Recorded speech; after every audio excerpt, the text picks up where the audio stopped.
Je détruis son nom de Jésus. Je rends tes oreilles sensibles à la voix de Dieu.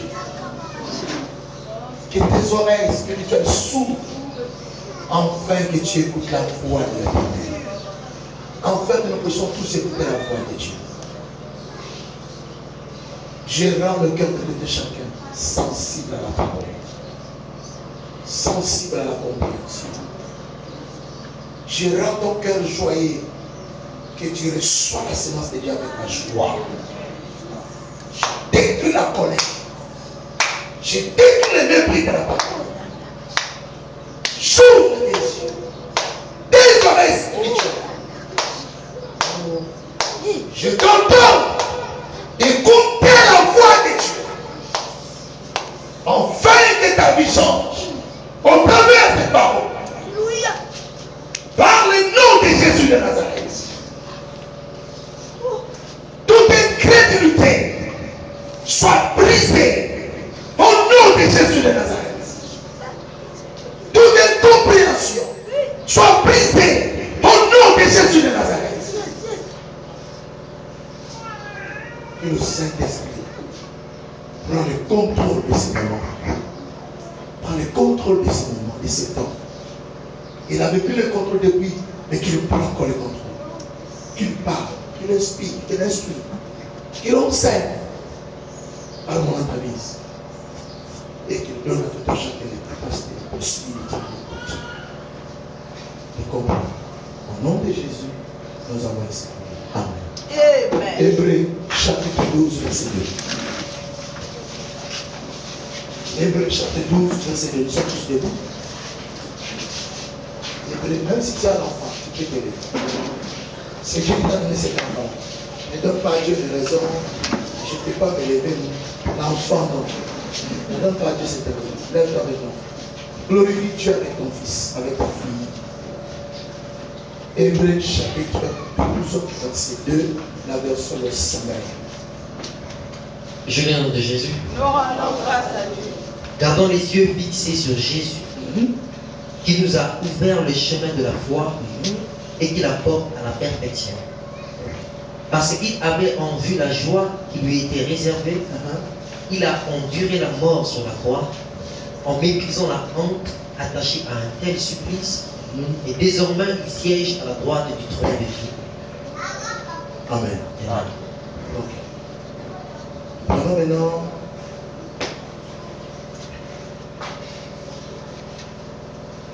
prenons maintenant Matthieu. Matthieu chapitre 14. Moi, je croyais qu'il y avait des étudiants ici. Nous prenons maintenant, il faut pas être timide. Matthieu chapitre 14, à partir du verset 29. On commence par le 8 secondes, et puis on revient au sermon. Matthieu 14, à partir du verset 29 et 30. Je lis au nom du Seigneur. Nous rendons grâce à Dieu. Et il dit, viens. Pierre sortit de la barque et marcha sur les eaux pour aller vers Jésus. Mais voyant que le vent était fort, il eut peur. Et comme il commençait à enfoncer, il s'écria, Seigneur, sauve-moi. Amen. Amen. Amen. Seigneur, sauve. Allez-y. Verset 7. Viens, lui dit Jésus. Aussitôt, Pierre descendit de la barque et se mit à marcher sur l'eau en direction de Jésus. Mais quand il remarqua combien le vent soufflait fort, il eut pris peur et, comme il commençait à s'enfoncer, il s'écria, au secours, Seigneur. Amen. Amen. Merci de que tu sois tranquillement, que Dieu te bénisse. Amen. Amen. Ok. Les sous-thèmes que nous sommes en train de partager, ayons les regards fixés sur Jésus. Amen.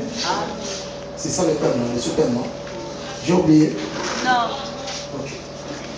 Ayons les regards fixés sur Jésus. J'avais dit, un regard, c'est une façon de regarder ou une autre manière de voir les choses. C'est-à-dire regarder avec attention, avec intérêt. fixer, c'est arrêter, déterminer ou établir de manière durable. C'est-à-dire, tu commences à regarder, tu ne vas plus t'arrêter depuis que tu t'es fixé sur l'objectif, tu ne regardes l'objectif pour atteindre cet objectif, donc tu as arrêté le regard quelque part. Amen. Tu t'es fixé. Amen. Et la Bible, la parole du Seigneur nous recommande de fixer nos regards vers Jésus. Je ne sais pas s'il y a des gens qui n'étaient pas là le mercredi et le vendredi, qui ne sont venus qu'aujourd'hui, dimanche. Je regrette parce que je n'ai pas beaucoup de temps pour faire un petit rappel, mais du moins, nous avions dit ceci. Nous devons marcher vers Jésus. Regarder à Jésus. Parce qu'il est le consommateur de notre foi. Parce qu'il est le but de notre vie chrétienne. Pourquoi il est le but? Parce que quand l'auteur des Épîtres aux Hébreux est en train de dire que Jésus nous a ouvert le chemin, comme s'il nous montre Jésus comme un exemple à suivre. Alléluia. Amen. Jésus comme l'exemple à faire quoi? À suivre. Pourquoi? Parce que Jésus est passé par le même chemin. Il est arrivé à la ligne d'arrivée et il nous attend que nous puissions les joindre. Amen. Amen. Il nous attend. C'est une course, la vie chrétienne. La vie chrétienne est une course. Mais dans cette course pour réussir, quand vous courez, ne regardez ni à gauche ni à droite, mais regardez à la direction de Jésus.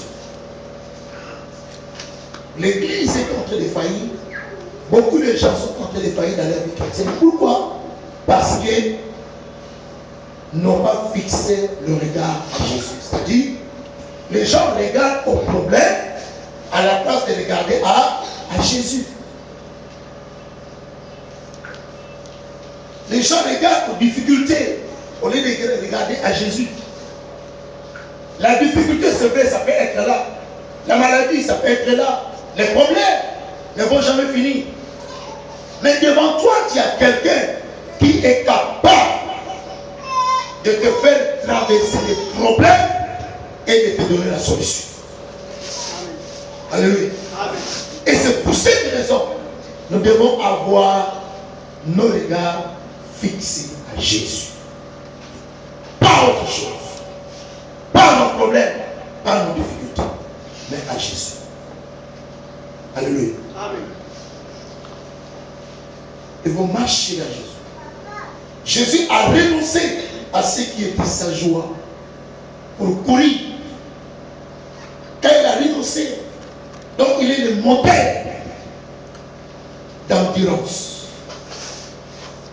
Être endurant veut dire avoir la faculté de supporter les ennuis, la fatigue et la souffrance. C'est-à-dire être capable de supporter. Mais tu souffres. Voilà les chrétiens que le Seigneur a besoin. Jésus, notre Seigneur, n'a pas besoin de frères qui l'abandonnent au moment de la difficulté. Jésus avait dit, vous saurez des tribulations, mais prenez courage, car j'ai vaincu le monde. Il a vaincu. C'est-à-dire, comme Jésus a vaincu, nous vaincrons.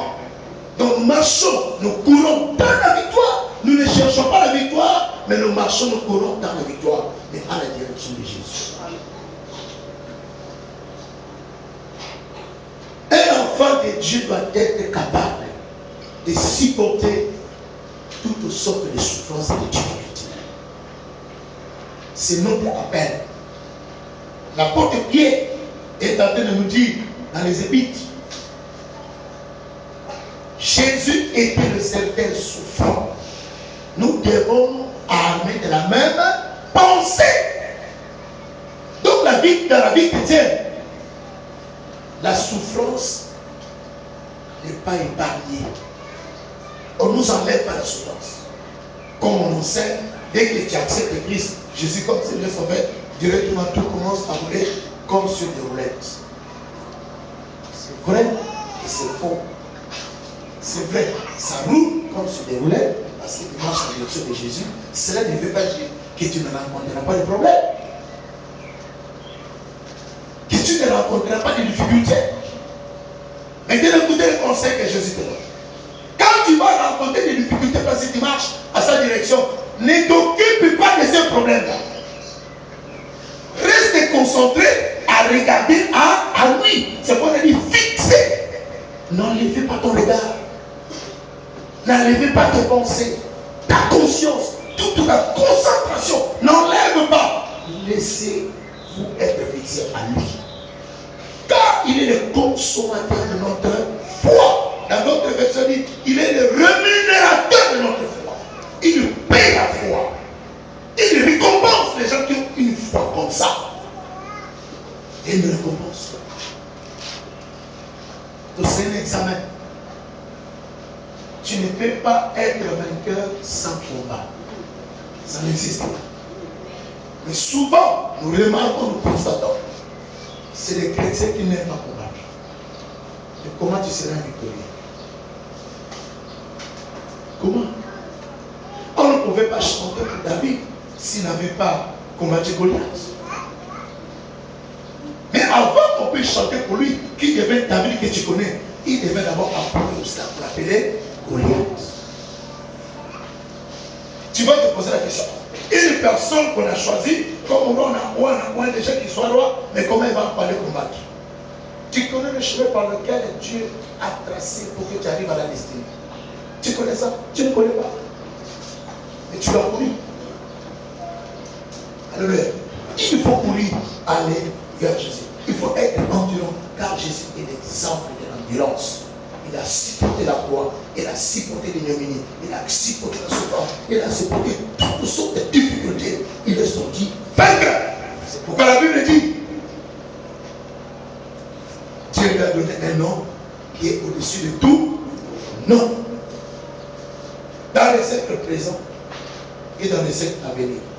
Et c'est pour cette raison, toute langue professe qu'il est Seigneur et tous genoux fléchissent quand on citera le nom de Jésus. Bien-aimé, tu veux que les choses s'agenouillent devant toi. Il y a un chemin.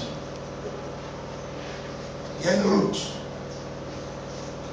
Et la Bible dit, Jésus nous a déjà ouvert ces chemins. Nous devons rentrer. Nous devons courir. Alléluia. Et j'avais entendu, n'oublie jamais. N'oublie jamais. Quand tu es en train de courir, maintenant le deuxième texte de Matthieu chapitre 14, à partir du verset 29 et 30. On avait dit ça le vendredi. La Bible dit, au moment où Pierre constata que le vent était fort, soufflait fort, c'est en ce moment-là qu'il commence à faire quoi? En s'enfoncer. Pourquoi? Parce qu'il a commencé à regarder au problème. L'église s'enfonce quand on commence à regarder au problème. Quand on commence à regarder à autre chose qu'à la parole, qu'à l'évangile. Les chrétiens commencent à sombrer quand les chrétiens commencent à regarder à autre chose qu'à la foi chrétienne. Alléluia. Alléluia. Beaucoup de gens de la vie chrétienne commencent à s'enfoncer. Le travail, le commerce commencent à s'enfoncer. Et quand le moment arrive, beaucoup de chrétiens abandonnent le Seigneur. Tu verras seulement, non pasteur, j'ai tellement de problèmes. J'ai tellement de problèmes.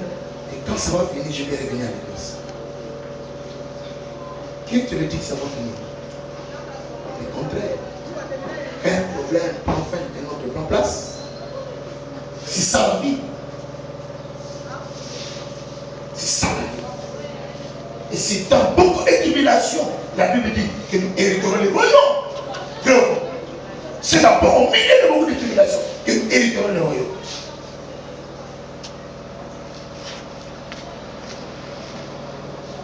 C'est en ce moment-là qui avait constaté les vents. Ce n'était pas Jésus. C'est Pierre lui-même. Et la Bible dit clairement, quand il marchait à la direction de Jésus, il n'y avait aucun. Il n'y avait aucun. Quand il marchait à la direction de Jésus, il y avait un problème. Il n'y avait aucun problème.